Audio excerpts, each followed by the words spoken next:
Bonjour étudiants et étudiantes, oh plutôt je devrais dire bonjour étudiantes et étudiants du FIS. C'est moi, Pierre-Alexandre, votre enseignant, vous vous souvenez de moi? Oui, ça fait juste un mois qu'on ne s'est pas vu, donc j'espère que vous vous en souvenez et j'espère que vous vous êtes pas trop ennuyé. Bon, moi, je me suis ennuyé quand même un peu, je vais vous le dire, là. Donc, modérément quand même. Aujourd'hui, si je suis là, c'est pour vous parler, dans le fond, de français. Parce que vous savez que moi, à la base, hein, avant d'enseigner au FIS, l'intégration sociale, j'étais un prof de français. Alors je me suis dit, quoi de mieux comme entrée en matière que de parler de quelque chose qui me passionne, le français. Donc, vous allez me dire, ah, au secours, je vais m'enfuir, je n'écouterai pas cette vidéo, je déteste le français, mais je vous dirais, vous aurez bien tort, parce que cette vidéo va vous donner des trucs mémotechniques pour vous souvenir de certaines notions, peut-être qui vous ont fait défaut ou que vous avez eu la difficulté à retenir tout au long de votre vie. Hein? Alors peut-être que vous êtes sur le point, vous ne savez pas encore, vous êtes sur le point d'avoir des notions fondamentales et qui vont rester. Alors, je vous dirais, avant d'éteindre cette vidéo, pensez-y à deux fois. OK. Quand on enseigne le français, la plupart du temps, on commence par les groupes de mots. Hein. On commence par se dire, bon, qu'est-ce que c'est que ce mot-là? Parce que dans le fond, en connaissant les groupes de mots, on est capable par la suite, dans le fond, de les identifier, de les accorder, de savoir comment ils se comportent, de comment les utiliser dans une phrase. Euh, bon, bien sûr, certains groupes sont plus faciles, hein, comme par exemple les noms. Tout le monde sait c'est quoi un nom, tout le monde sait c'est quoi un nom propre, tout le monde sait c'est quoi un nom commun. Ben, je dis tout le monde, mais peut-être que personne ne le sait non plus. Ben, ceci dit, j'imagine que non. Du moins, tout le monde a un nom. Hein? Vous avez des noms, vous autres? Ouais, ouais, ouais, ouais. Ouais, vous avez des noms. Justine, elle a un nom, Marilyn a un nom, Jay a un nom, Mario a un nom. Tous mes étudiants ont des noms. Hein?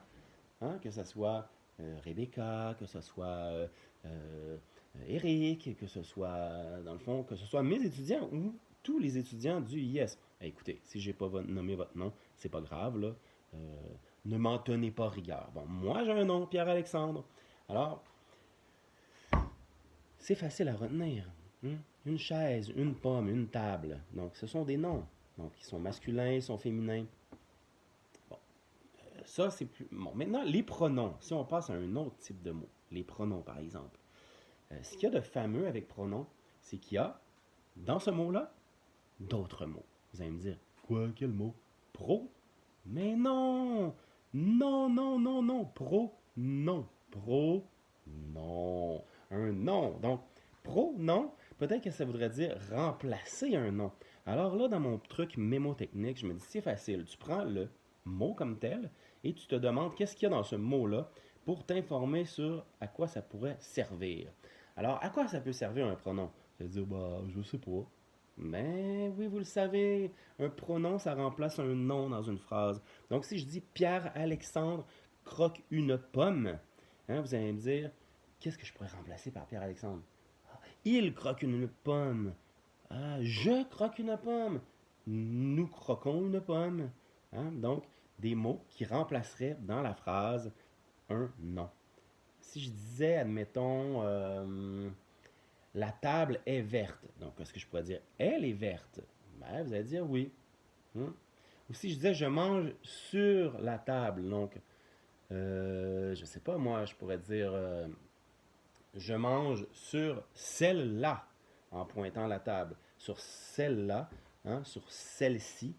Donc, celle-là serait aussi un pronom parce qu'il remplace un nom.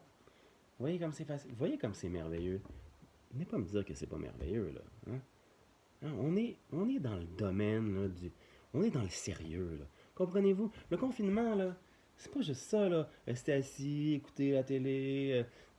Il faut être sérieux là, un peu dans notre confinement. Là. Comprenez-vous qu'on est en voie de vraiment faire quelque chose de grand. Alors, si vous êtes d'accord, hein, continuez à me suivre. Je vais faire d'autres capsules, je vous le promets. Elles seront peut-être pas toutes aussi bonnes, mais bon. Je vais faire de mon mieux quand même. Alors, très content de vous avoir parlé aujourd'hui et à bientôt. Bye bye.